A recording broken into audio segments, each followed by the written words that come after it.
कवले जकरे जोई है हमार पिया जी।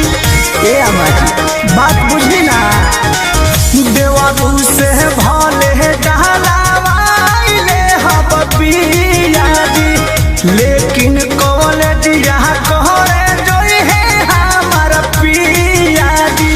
घटता पोजीशन अब टीवीशन लगाई जी।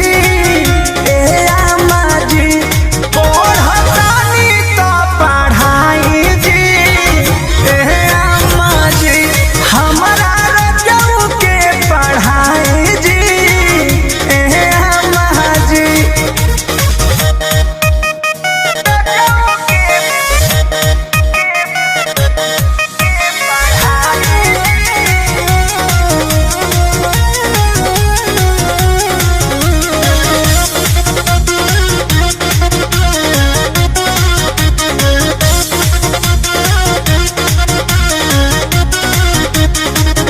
एमे ओमे पास करी है बीएडी।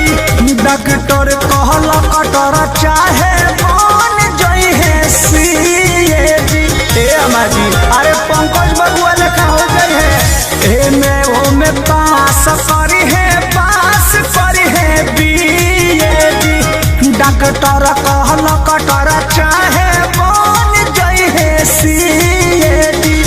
कृष्णा दे करती परमो मोनू के सिखाई जी। ए अम्मा जी ए जी कृष्णा दे करती शंकर याद के सिखाई जी। ए अम्मा जी पढ़तानी तो पढ़ाई जी। ए अम्मा जी कि हमारा पियऊ के पढ़ाई जी। ए अम्मा जी खेती किसान